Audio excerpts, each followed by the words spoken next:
रात के लगभग 9 बजे थे। दिल्ली की सड़कों पर हल्की बारिश के बाद ठंडी हवा चल रही थी। चारों तरफ गाड़ियों की रोशनी चमक रही थी और शहर धीरे धीरे रात की चुप्पी में खोने लगा था। आरव अपनी एसयूवी के पास खड़ा बैग रख रहा था, तभी पीछे से कबीर ने आकर जोर से उसके कंधे पर हाथ मारा। भाई, आखिरकार ट्रिप शुरू हो ही गई। आरव हल्का मुस्कुराया। बस अब रास्ते में तू अपना बकवास गाना मत चलाना।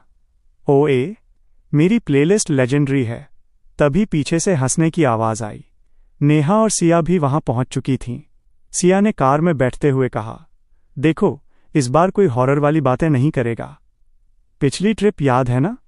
कबीर तुरंत हंस पड़ा। अगर भूत खुद मिलने आ जाए तो? चुप, सिया ने उसे तकिया मार दिया।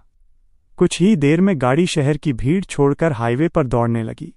कार के अंदर पुराने गाने चल रहे थे। चारों हंस रहे थे, मजाक कर रहे थे, जैसे जिंदगी में कोई परेशानी ही ना हो। लेकिन उन चारों में एक इंसान ऐसा भी था जो अंदर ही अंदर बेहद परेशान था। आरव।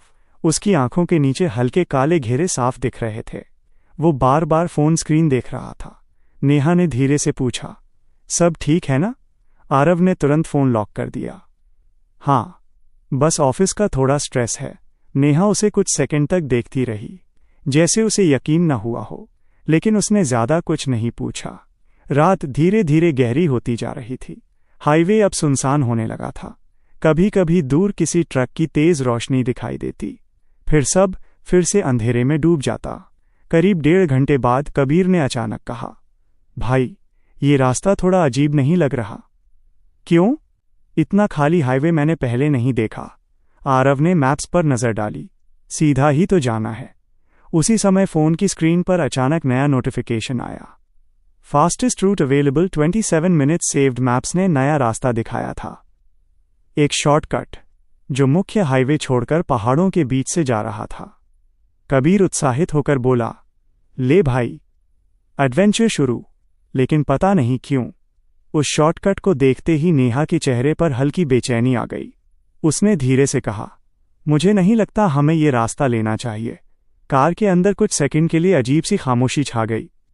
और शायद यही वो पल था जब उनका सफर गलत दिशा में मुड़ चुका था। लेकिन सड़क अभी भी हल्की गीली थी।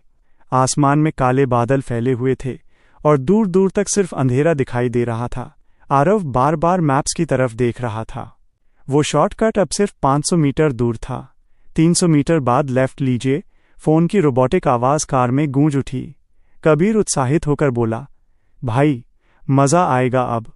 वही सेम बोरिंग हाईवे से जाते तो सुबह तक पहुंचते। लेकिन नेहा अब भी चुप थी। वो खिड़की से बाहर देख रही थी, जैसे उसके मन में कोई अजीब डर बैठ गया हो। सिया ने उसका हाथ पकड़ते हुए पूछा, क्या हुआ? पता नहीं, बस अच्छा फील नहीं हो रहा। कबीर हंस पड़ा, तुम दोनों ने ज्यादा हॉरर मूवीज देख ली हैं। आरव ने बिना कुछ कहे गाड़ी मोड़ दी और उसी पल कार मुख्य हाईवे छोड़कर उस सुनसान रास्ते पर उतर गई। सड़क काफी संकरी थी। दोनों तरफ घने पेड़ थे, इतने घने कि चांद की रोशनी भी नीचे तक नहीं आ रही थी। कुछ दूर जाते ही पीछे का हाईवे पूरी तरह गायब हो गया। अब सिर्फ कार की हेडलाइट्स थीं और उनके सामने फैला लंबा अंधेरा। यार, सिया ने धीरे से कहा, ये रास्ता इतना खाली क्यों है? सच में न कोई दूसरी गाड़ी, ना कोई ढाबा, ना कोई इंसान, बस जंगल और अजीब सा सन्नाटा। अचानक कार का म्यूजिक अपने आप बंद हो गया। अबे, कबीर ने सिस्टम पर हाथ मारा। ब्लूटूथ गया क्या? लेकिन उसी समय फोन स्क्रीन हल्का फ्लिकर होने लगा। मैप्स कुछ सेकंड के लिए फ्रीज हो गया। फिर अचानक स्क्रीन पर सिर्फ एक लाइन दिखाई दी, रिकैलकुलेटिंग। आरव ने भौहें सिकोड़ लीं। नेटवर्क गया शायद। तभी कार के सामने अचानक कोई सफेद चीज सड़क पार करती दिखाई दी। भाई, कबीर जोर से चिल्लाया। आरव ने तुरंत ब्रेक मारी। कार चीखती हुई सड़क पर रुक गई। सबकी सांसें तेज हो चुकी थीं। कुछ सेकंड तक अंदर कोई कुछ नहीं बोला। नेहा डरते हुए फुसफुसाई, वो क्या था? आरव ने विंडशील्ड से बाहर देखा। सड़क खाली थी, पूरी तरह खाली। शायद कोई जानवर होगा लेकिन उसकी आवाज में भी भरोसा नहीं था। तभी कार के बाहर जंगल की तरफ से किसी औरत के धीरे धीरे रोने जैसी आवाज आने लगी, और इस बार चारों के चेहरे का रंग उड़ चुका था। कार के अंदर सन्नाटा छा गया था। बाहर जंगल से आ रही उस रोने की आवाज ने सबके शरीर में डर भर दिया था। सिया ने तुरंत दरवाजे का लॉक चेक किया। आरव, यहां से चलते हैं अभी। आरव ने बिना जवाब दिए फिर से गाड़ी स्टार्ट की। इंजन पहली बार में स्टार्ट नहीं हुआ। टक टक टक, बस अजीब सी आवाज। नेहा की सांसें तेज होने लगीं। प्लीज जल्दी करो। दूसरी बार कोशिश करने पर कार स्टार्ट हुई और आरव ने तुरंत गाड़ी आगे बढ़ा दी। लेकिन अब कार के अंदर पहले जैसी हंसी नहीं थी। सब चुप थे। कबीर बार बार पीछे की विंडो से बाहर देख रहा था, जैसे उसे लग रहा हो कोई उनका पीछा कर रहा है। करीब 10 मिनट बाद सिया ने अपना फोन उठाया।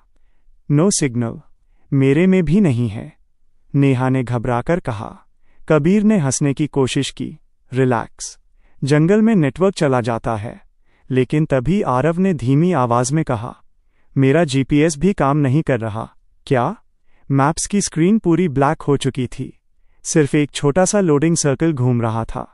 अब सड़क और भी खराब होने लगी थी। कहीं कहीं कीचड़, कहीं टूटे हुए पत्थर। ऐसा लग रहा था जैसे इस रास्ते पर सालों से कोई आया ही ना हो।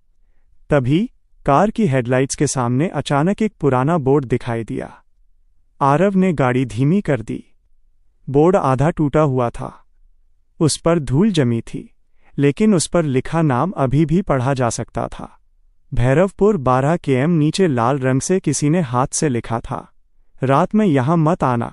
कुछ सेकंड तक कार के अंदर कोई कुछ नहीं बोला। फिर कबीर धीरे से हंसा। नाइस, किसी ने प्रैंक किया होगा। लेकिन उसकी आवाज में भी डर साफ था। नेहा अब सच में घबरा चुकी थी। आरव, वापस चलते हैं। आरव ने पीछे देखा। सड़क पूरी अंधेरे में गायब हो चुकी थी, और सबसे डरावनी बात यह थी, उसे याद ही नहीं था कि वो लोग इतने अंदर कब आ गए। कार धीरे धीरे उस सुनसान सड़क पर आगे बढ़ रही थी। अब बारिश फिर से शुरू हो चुकी थी। हल्की बूंदें विंडशील्ड पर गिर रही थीं और वाइपर की आवाज उस खामोशी को और डरावना बना रही थी। मुझे ये जगह बिल्कुल ठीक नहीं लग रही, नेहा ने कांपती आवाज में कहा। कबीर ने माहौल हल्का करने की कोशिश की। अरे रिलैक्स, थोड़ी देर में कोई गांव मिलेगा। लेकिन सच तो ये था, अब वो खुद भी डरने लगा था। सड़क के दोनों तरफ घना जंगल था, इतना घना कि हेडलाइट्स की रोशनी भी कुछ फीट आगे जाकर गायब हो जाती। तभी सिया अचानक आगे की तरफ देखते हुए जोर से बोली, आरव, गाड़ी रोको। ब्रेक की तेज आवाज गूंज उठी। कार अचानक रुक गई। सबकी नजरें सड़क पर टिक गईं।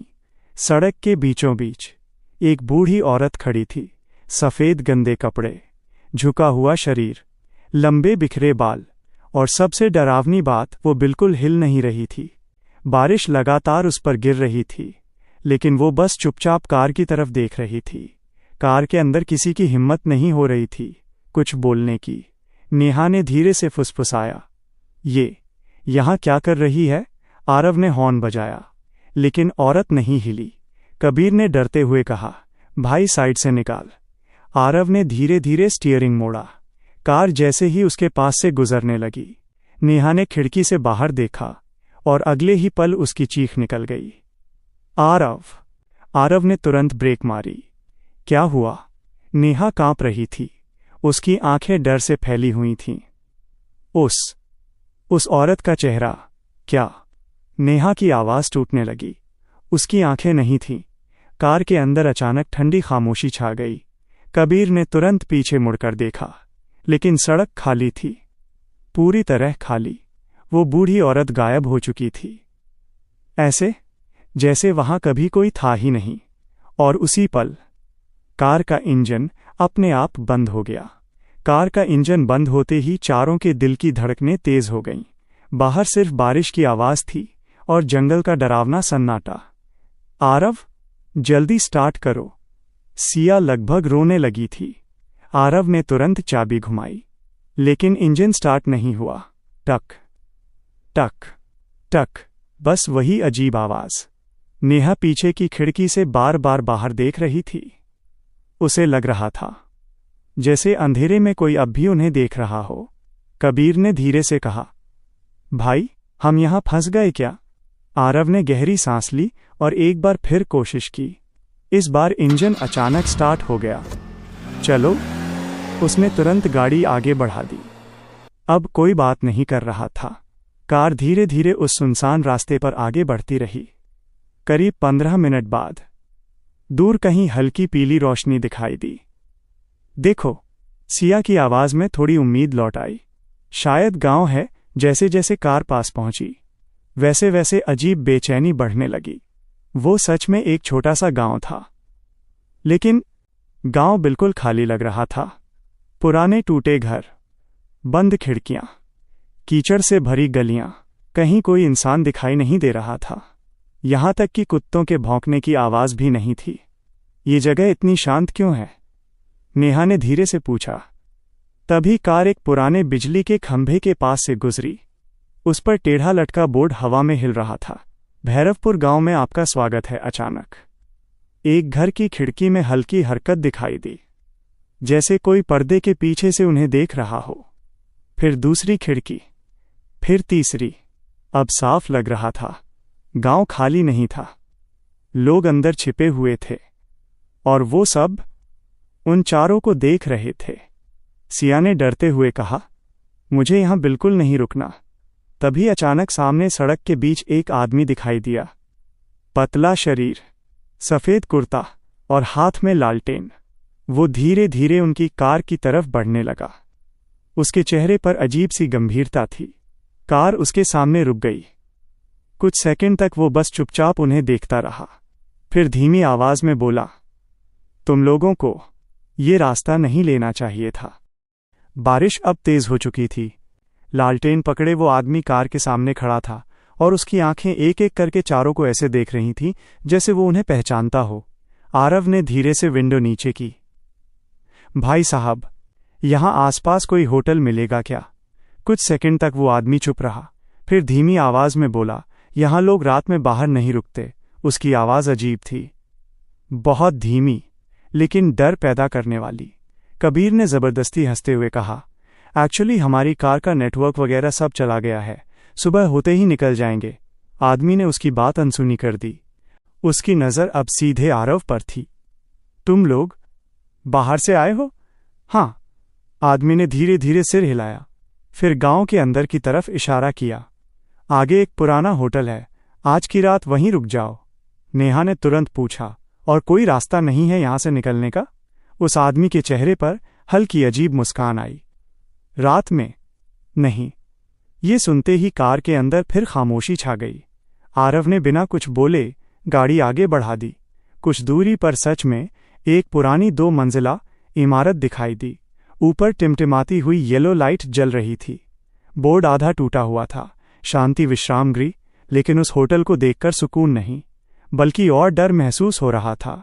दीवारों पर सीलन थी, खिड़कियां टूटी हुई थीं और ऐसा लग रहा था जैसे सालों से वहां कोई नहीं आया। हम सच में यहां रुकेंगे? सिया की आवाज कांप रही थी। उसी समय होटल का बड़ा लकड़ी वाला दरवाजा अपने आप धीरे धीरे खुला।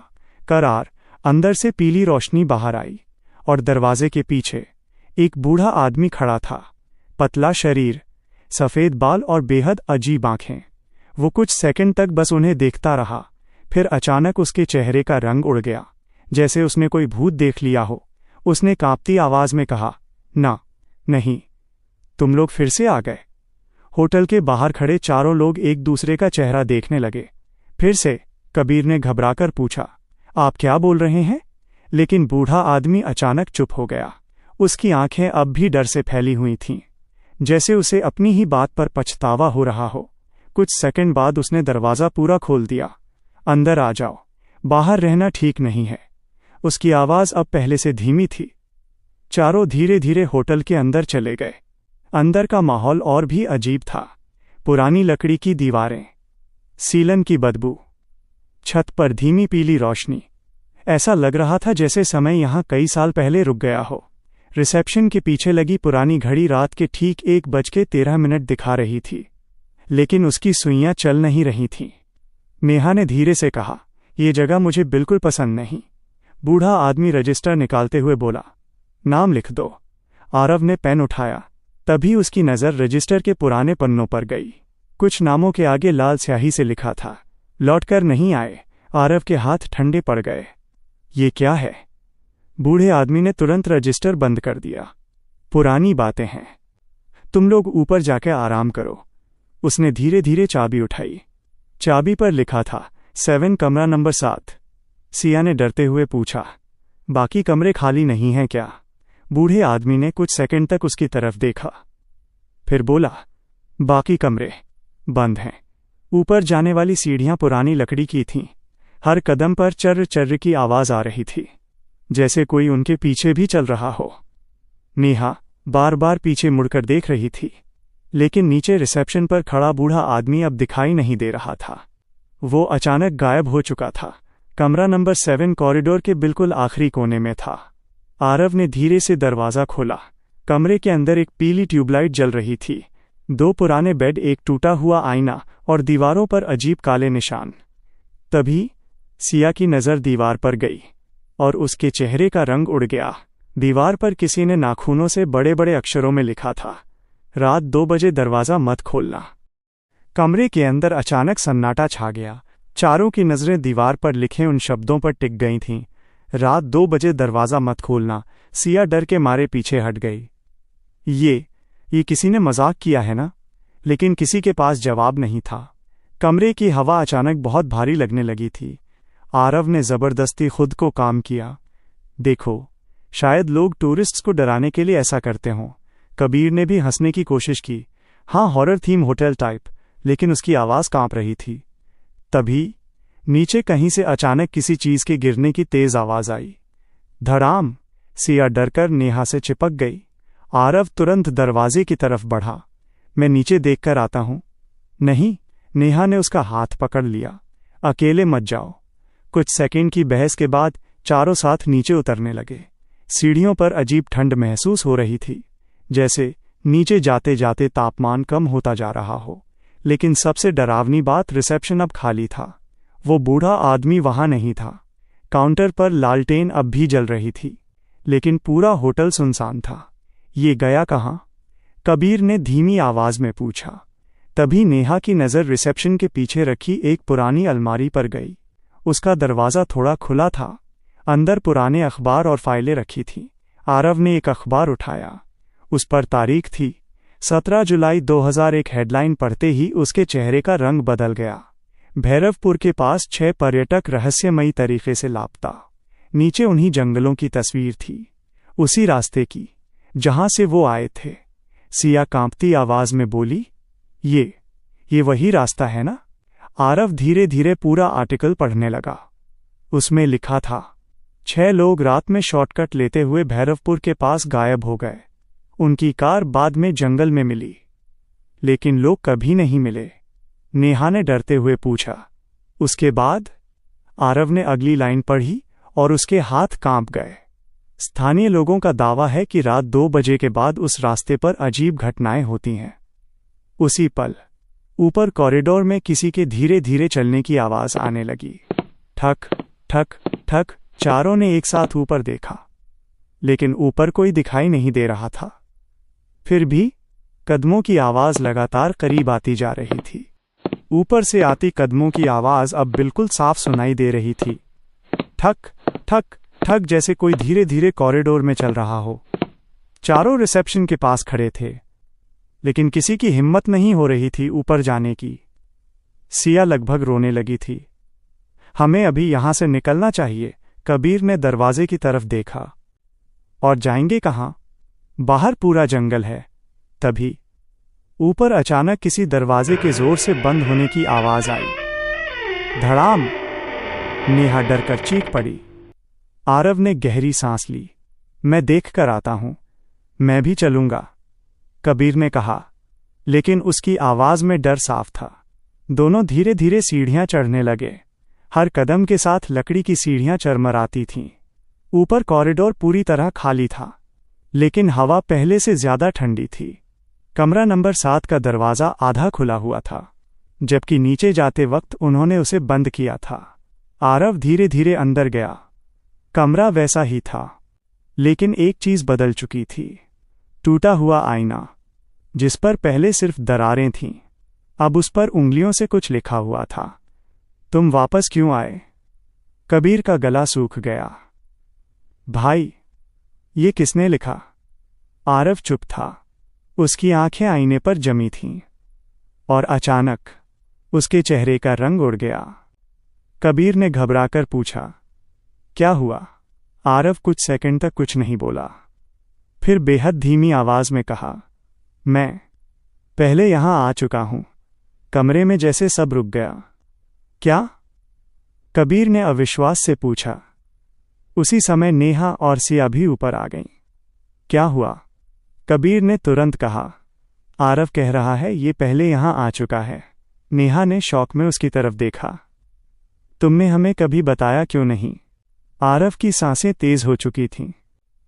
वो जैसे किसी पुराने डर को याद कर रहा था। 4 साल पहले उसने धीरे से कहा, मैं अपने कॉलेज दोस्तों के साथ ट्रिप पर आया था। कमरे में खामोशी छा गई। और? सिया ने डरते हुए पूछा। आरव की आंखें अब भी कांप रही थीं। हम 5 लोग थे, लेकिन वापस सिर्फ मैं आया था।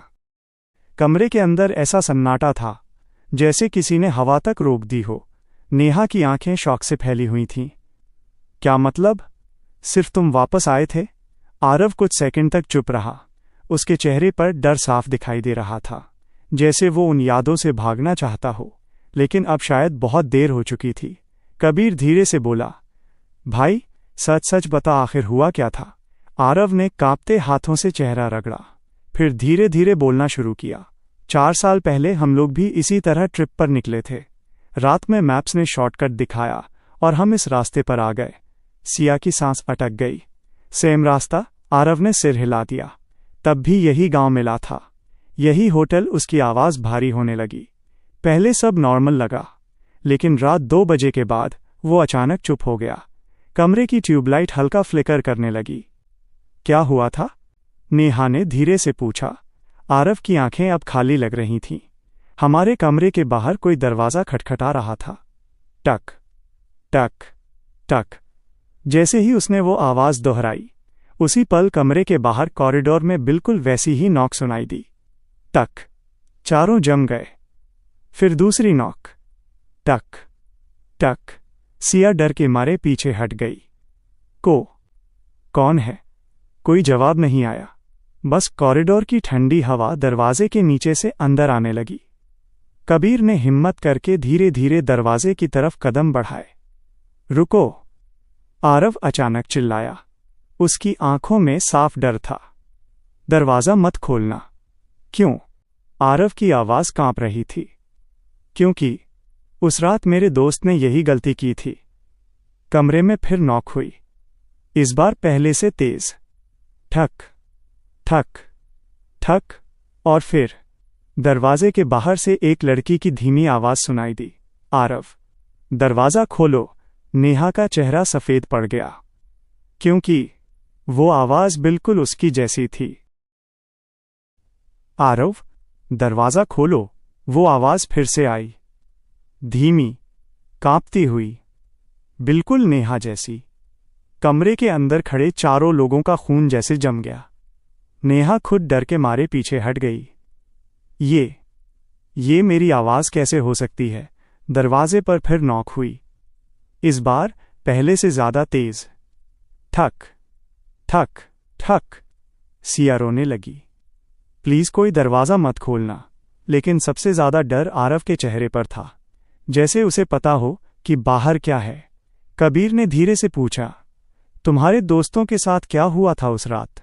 आरव ने कांपती आवाज में कहा, हम भी इसी कमरे में थे और रात 2 बजे किसी ने दरवाजा नॉक किया। उसकी सांसें तेज होने लगीं।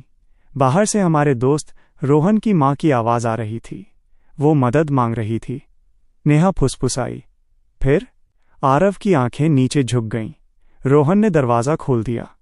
कमरे की ट्यूबलाइट अचानक 1 सेकंड के लिए बंद हुई। पूरा कमरा अंधेरे में डूब गया। सिया चीख पड़ी, फिर लाइट वापस आई। लेकिन अब दरवाजे के नीचे से किसी की परछाई दिखाई दे रही थी, जैसे कोई बिल्कुल बाहर खड़ा हो, धीरे धीरे हिलता हुआ। आरव, वो आवाज़ फिर आई, मुझे अंदर आने दो। इस बार आवाज़ में अजीब गुस्सा था। कबीर डरते हुए पीछे हट गया। ये इंसान नहीं है। अचानक दरवाजे का हैंडल अपने आप हिलने लगा। खट खट खट। सिया ने रोते हुए कान बंद कर लिए। नेहा कांपती आवाज़ में बोली, ये हमसे क्या चाहता है? आरव कुछ सेकंड तक चुप रहा।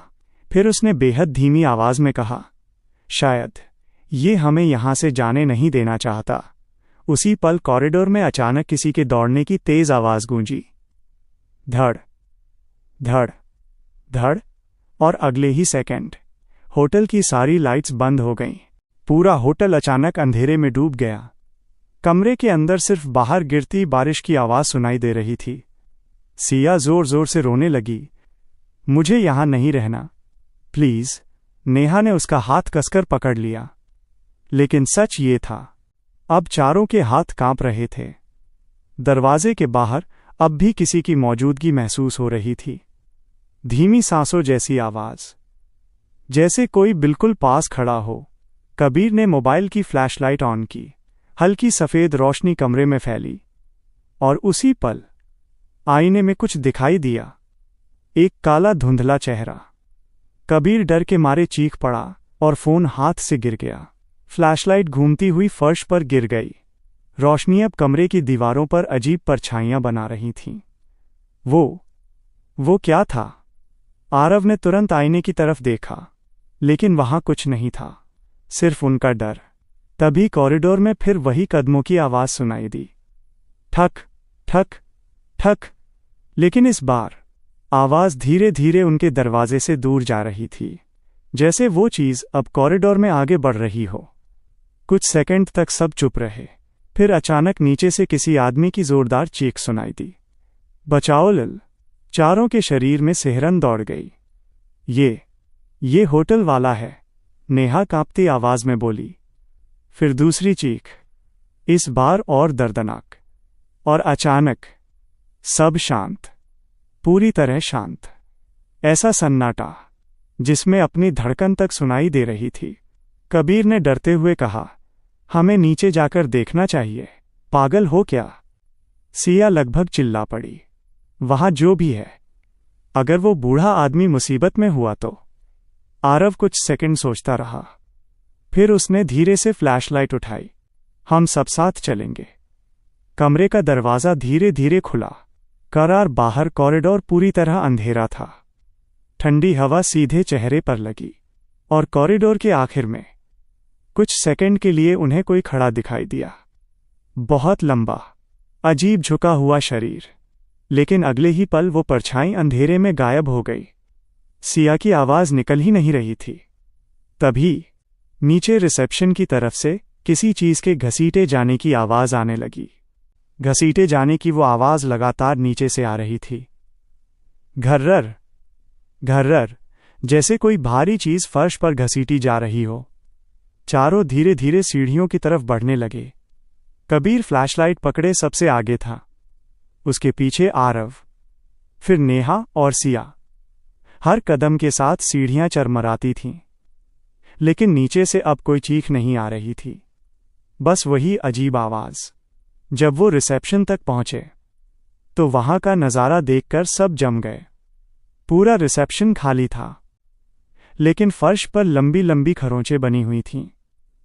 ऐसा लग रहा था जैसे किसी को जबरदस्ती घसीट कर ले जाया गया हो। लालटेन अब भी जल रही थी। उसकी पीली रोशनी में फर्श पर कुछ काला दिखाई दे रहा था। कबीर धीरे धीरे पास गया और अगले ही पल पीछे हट गया। खून, फर्श पर ताज़ा खून फैला हुआ था। सिया के मुंह से चीख निकल गई, हे भगवान! खून की वो लकीर रिसेप्शन के पीछे बने एक पुराने लकड़ी के दरवाजे तक जा रही थी। वो दरवाज़ा पहले वहां नहीं था, या शायद उन्होंने पहले ध्यान ही नहीं दिया था। दरवाज़ा आधा खुला हुआ था, अंदर से ठंडी हवा आ रही थी। आरव ने फ्लैशलाइट अंदर डाली। नीचे जाने वाली सीढ़ियां थीं, बहुत पुरानी, मिट्टी और सीलन से भरी। नेहा ने तुरंत कहा, हम नीचे नहीं जाएंगे। लेकिन तभी नीचे अंधेरे से बूढ़े होटल मालिक की कमजोर आवाज सुनाई दी, बचाओ। सिया रोने लगी। वो नीचे है। आरव ने दांत भींच लिए। अगर वो जिंदा है तो हमें उसे निकालना होगा, कबीर ने डरते हुए पूछा। और अगर नीचे वो चीज हुई तो? आरव ने कोई जवाब नहीं दिया। कुछ सेकंड बाद वो धीरे धीरे सीढ़ियों से नीचे उतरने लगा। बाकी तीनों मजबूरी में उसके पीछे चल पड़े। नीचे जाते ही बदबू बहुत तेज हो गई, सड़ी हुई चीजों जैसी। दीवारों पर पुराने काले निशान बने थे, और सबसे डरावनी बात, दीवारों पर जगह जगह नाखूनों से एक ही बात लिखी थी, वापस चले जाओ। अचानक सीढ़ियों के नीचे फ्लैशलाइट की रोशनी किसी चीज पर पड़ी। सिया चीख उठी। वहां जमीन पर वही बूढ़ा होटल मालिक पड़ा था, लेकिन उसकी आंखें पूरी खुली हुई थीं और उसका शरीर बिल्कुल हिल नहीं रहा था, क्योंकि वो मर चुका था। तहखाने में मौत जैसी खामोशी छा गई। सिया ने तुरंत अपना मुंह ढक लिया। नेहा की आंखों में आंसू आ चुके थे और कबीर बस उस बूढ़े आदमी की लाश को घूर रहा था। उसकी आंखें पूरी खुली हुई थीं, जैसे मरने से पहले उसने कुछ बेहद डरावना देखा हो। तभी आरव की नज़र उसकी गर्दन पर गई। वहां गहरे नाखूनों जैसे निशान थे, ऐसे जैसे किसी ने उसे घसीटकर मारा हो। ये इंसान का काम नहीं लग रहा। कबीर की आवाज़ कांप रही थी। तभी अचानक तहखाने के अंदर कहीं से धीमी फुसफुसाहट सुनाई दी, वापस चले जाओ। चारों के शरीर में सिहरन दौड़ गई। नेहा ने डरते हुए फ्लैशलाइट घुमाई। तहखाना बहुत बड़ा था। चारों तरफ पुराने लकड़ी के बक्से, टूटी कुर्सियां और दीवारों पर अजीब चिन्ह बने थे। लेकिन सबसे आखिर में एक पुराना लोहे का दरवाज़ा दिखाई दे रहा था। उस पर मोटी जंजीरें लगी थीं और दरवाजे के ऊपर लाल रंग से लिखा था, इसे कभी मत खोलना। सिया लगभग चिल्ला पड़ी। हम यहां से अभी निकल रहे हैं। लेकिन उसी पल लोहे के दरवाजे के पीछे से किसी चीज ने जोर से चोट मारी। धड़ाम! जंजीरें हिल उठीं। नेहा डर के मारे पीछे हट गई। फिर दूसरी चोट, इस बार पहले से ज्यादा तेज। धड़ाम! ऐसा लग रहा था जैसे अंदर कोई बाहर आने की कोशिश कर रहा हो। कबीर ने कांपती आवाज में पूछा, ये क्या है? तभी आरव की फ्लैशलाइट फर्श पर पड़े एक पुराने डायरी पर पड़ी। उसने धीरे से डायरी उठाई। उसके ऊपर धूल जमी थी। पहला पन्ना खोलते ही लिखा था, अगर तुम ये पढ़ रहे हो तो शायद बहुत देर हो चुकी है। चारों चुपचाप सुनने लगे। आरव धीरे धीरे पढ़ने लगा, भैरवपुर के नीचे कुछ ऐसा है जो इंसानों का नहीं है। सालों पहले गांव वालों ने उसे इस तहखाने में बंद कर दिया था, लेकिन हर कुछ साल बाद वो किसी न किसी को बुलाकर वापस ले आता है। सिया रोते हुए बोली, हमें यहां क्यों बुलाया गया? आरव अगली लाइन पढ़ते पढ़ते अचानक रुक गया। उसका चेहरा सफेद पड़ चुका था। क्या हुआ? नेहा ने घबराकर पूछा। आरव ने कांपते हाथों से डायरी आगे की। उस पन्ने पर कुछ नाम लिखे थे, उन लोगों के जो सालों से इस रास्ते पर गायब हुए थे।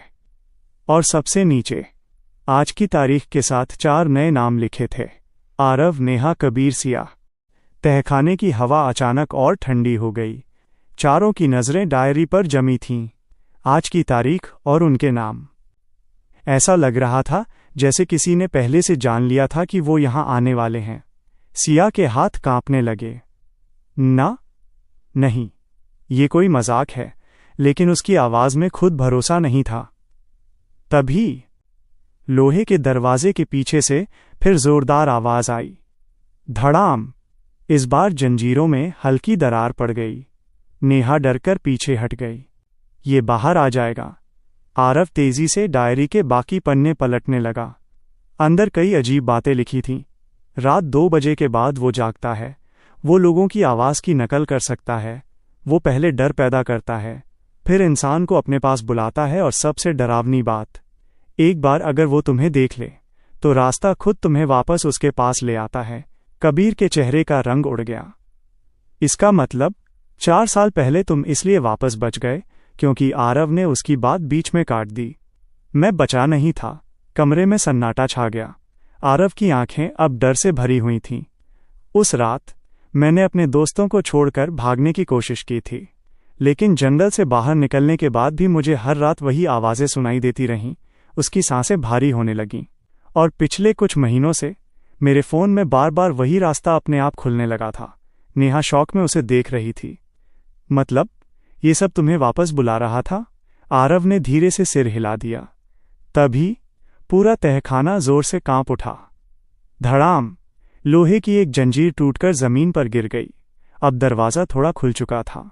अंदर सिर्फ गहरा अंधेरा दिखाई दे रहा था, लेकिन उस अंधेरे में दो चमकती हुई सफ़ेद आंखें धीरे धीरे खुलीं।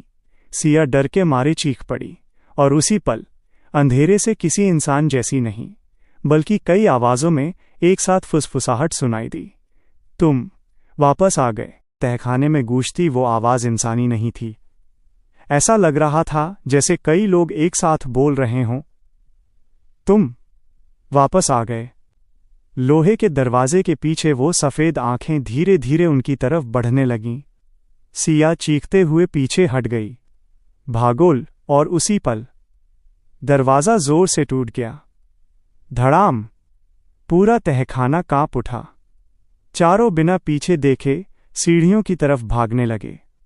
पीछे अंधेरे से घसीटने जैसी आवाज़ आ रही थी, घर्रर जैसे कोई चीज़ बहुत तेज़ी से उनकी तरफ बढ़ रही हो। आरव सबसे आगे था। ऊपर पहुंचो! चारों भागते हुए रिसेप्शन तक पहुंचे, लेकिन ऊपर का नज़ारा देखकर उनके कदम रुक गए। होटल बदल चुका था। दीवारों की पेंट उखड़ चुकी थी, लकड़ी सड़ चुकी थी और पूरा रिसेप्शन ऐसा लग रहा था जैसे सालों से बंद पड़ा हो। नेहा कांपती आवाज़ में बोली, ये पहले ऐसा नहीं था। तभी पीछे तहखाने से जोरदार चीख जैसी आवाज़ आई। वो चीज़ ऊपर आ रही थी। कबीर ने तुरंत मुख्य दरवाज़ा खोला। बारिश अब तूफान बन चुकी थी। चारों जान बचाकर गांव की तरफ भागने लगे, लेकिन पूरा गांव अब और भी अजीब लग रहा था। हर घर बंद, हर खिड़की अंधेरी और रास्तों पर कोई नहीं, सिर्फ हवा और उनके पीछे आती वो घसीटने की आवाज़। अचानक गांव के बीचों बीच खड़े पुराने पेड़ के पास वही लालटेन वाला आदमी दिखाई दिया। वो बिल्कुल शांत खड़ा था, जैसे उसे पहले से पता था कि ये होने वाला है। आरव चिल्लाया, ये क्या है? हमसे क्या चाहता है? आदमी धीरे धीरे उनकी तरफ बढ़ा। उसकी आंखों में डर नहीं था, सिर्फ अफसोस। हर कुछ साल बाद वो किसी को वापस बुलाता है, लेकिन क्यों? आदमी ने सीधे आरव की तरफ देखा। क्योंकि 4 साल पहले तुम अकेले वापस नहीं आए थे। आरव का दिल जैसे रुक गया। क्या मतलब? आदमी की आवाज़ भारी हो गई। उस रात कुछ तुम्हारे साथ भी बाहर चला गया था। बारिश लगातार तेज होती जा रही थी। चारों उस लालटेन वाले आदमी के सामने खड़े थे, लेकिन अब सबसे ज्यादा डर आरव की आंखों में था। तुम क्या बोल रहे हो? उसकी आवाज़ कांप रही थी। आदमी धीरे धीरे करीब आया। 4 साल पहले जब तुम यहां से भागे थे, तब वो पूरी तरह जाग नहीं पाया था। उसने कांपते हाथ से जंगल की तरफ इशारा किया, लेकिन जाते जाते उसने अपना एक हिस्सा तुम्हारे अंदर छोड़ दिया। नेहा शौक में पीछे हट गई। नहीं, ये झूठ है। लेकिन तभी आरव के सिर में अचानक तेज दर्द शुरू हुआ। उसने दोनों हाथ सिर पर रख लिए। आले! उसकी आंखों के सामने अजीब तस्वीरें चमकने लगीं। अंधेरा तहखाना, चिल्लाते लोग, सफ़ेद आंखें और फिर उसके दोस्त। वो चारों उसके सामने मदद मांग रहे थे। आरव, हमें छोड़कर मत जाओ। आरव घुटनों पर गिर पड़ा। मैं उन्हें बचा सकता था। उसकी आंखों से आंसू निकलने लगे। कबीर ने उसका कंधा पकड़ा। भाई, खुद को संभाल। लेकिन तभी आरव ने धीरे धीरे सिर उठाया और सबके शरीर में सिहरन दौड़ गई। उसकी आंखों के अंदर कुछ सेकंड के लिए सफ़ेद चमक दिखाई दी, ठीक वैसी जैसी उस चीज़ की थी। सिया डर के मारे पीछे हट गई। नहीं। आरव भारी सांसें लेने लगा, जैसे उसके अंदर कोई और भी मौजूद हो। तभी जंगल की तरफ से अचानक सैकड़ों फुसफुसाती आवाज़ें सुनाई देने लगीं। वापस आओ आरव, हमें छोड़कर मत जाओ। पूरे गांव में अजीब हवा चलने लगी। घर के दरवाजे अपने आप हिलने लगे। धड़ धड़ धड़। लालटेन वाला आदमी डरते हुए बोला, वो जाग चुका है, अब ये गांव उसे रोक नहीं पाएगा। नेहा रोते हुए बोली, तो हम क्या करें? आदमी कुछ सेकंड चुप रहा, फिर बेहद धीमी आवाज में बोला, या तो वो तुम सबको ले जाएगा। उसने सीधे आरव की तरफ देखा, या फिर आरव को वापस उसके पास जाना होगा। बारिश में खड़े चारों लोग जैसे पत्थर बन चुके थे। नेहा की आंखों से आंसू लगातार बह रहे थे। नहीं, हम आरव को कहीं नहीं जाने देंगे। लेकिन लालटेन वाला आदमी जानता था, अब उनके पास ज्यादा समय नहीं था। जंगल की तरफ से आती फुसफुसाहट अब और तेज हो चुकी थी। आरव, वापस आओ। पूरे गांव की लाइट्स अपने आप जलने बुझने लगीं। और उसी पल दूर होटल की छत पर कोई लंबी काली आकृति दिखाई दी।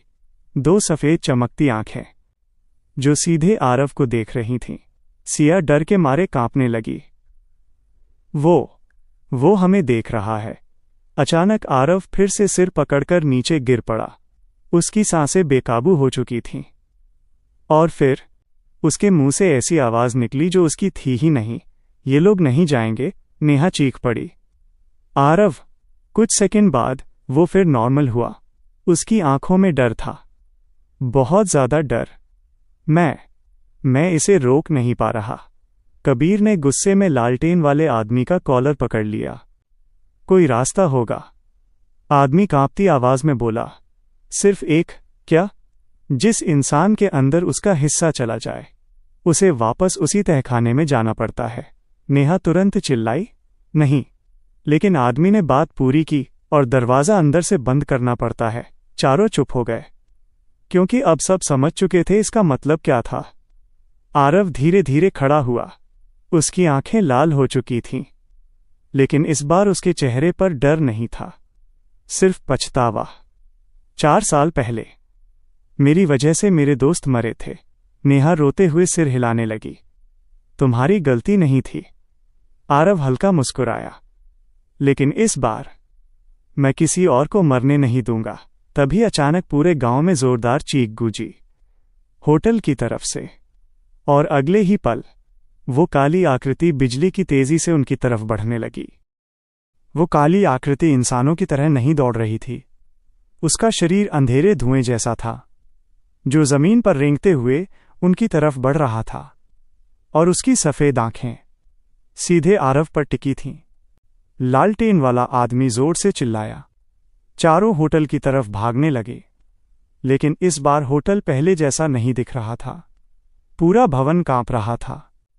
खिड़कियां अपने आप खुल बंद हो रही थीं। दीवारों से अजीब फुसफुसाहटें आ रही थीं। यहीं रह जाओ, अब वापस मत जाओ। नेहा लगातार रो रही थी।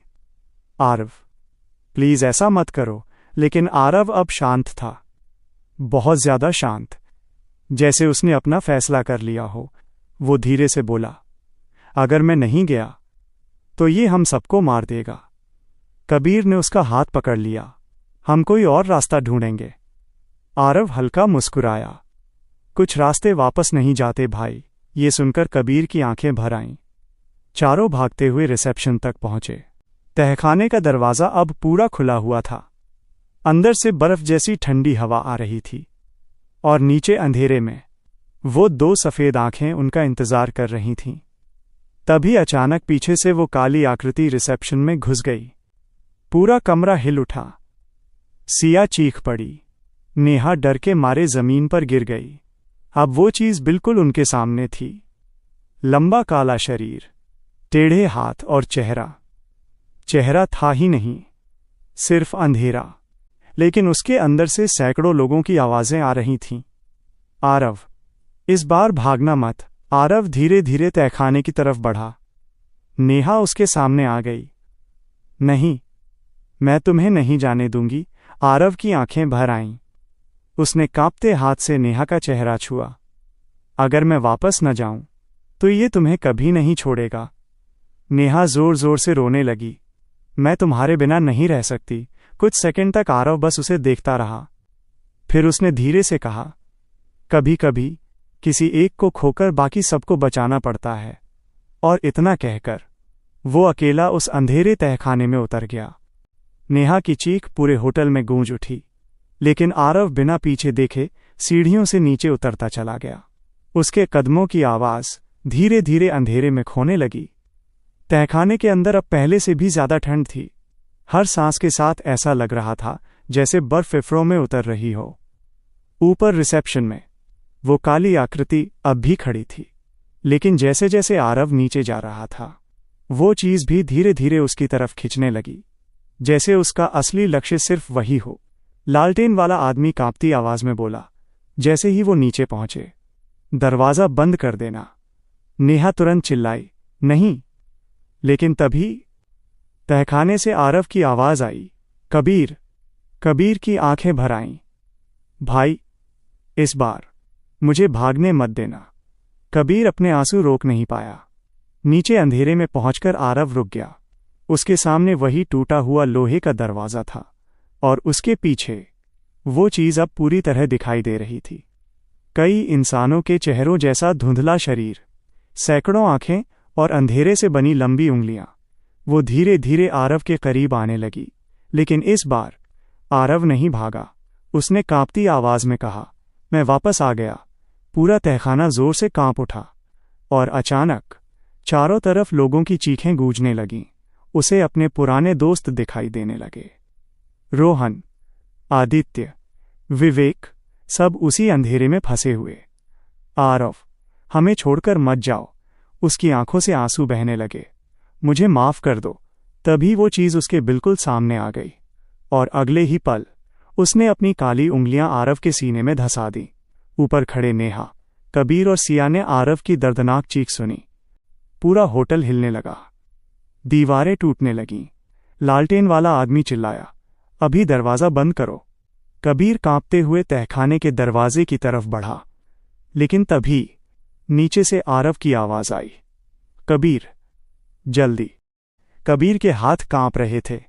तहखाने का भारी लकड़ी वाला दरवाजा उसके सामने खुला था, और नीचे अंधेरे में आरव की दर्दनाक चीखें गूंज रही थीं। नेहा लगातार रो रही थी, नहीं, प्लीज उसे बाहर ले आओ। लेकिन लालटेन वाला आदमी जानता था अब बहुत देर हो चुकी थी। नीचे से फिर आरव की आवाज आई, दरवाजा बंद करोल। इस बार उसकी आवाज इंसानी कम और किसी दूसरी चीज जैसी ज्यादा लग रही थी। कबीर की आंखों से आंसू गिरने लगे। मुझे माफ करना भाई। और उसने पूरी ताकत से दरवाजा धक्का देकर बंद कर दिया। धड़ाम। अगले ही पल अंदर से ऐसी चीख सुनाई दी कि पूरा होटल कांप उठा। नेहा जमीन पर गिरकर रोने लगी। सिया ने कान बंद कर लिए। फिर तहखाने के अंदर से जोर जोर से चोटें पड़ने लगीं। धड़ाम धड़ाम। दरवाजा बुरी तरह हिल रहा था, जैसे अंदर कोई बाहर निकलने की कोशिश कर रहा हो।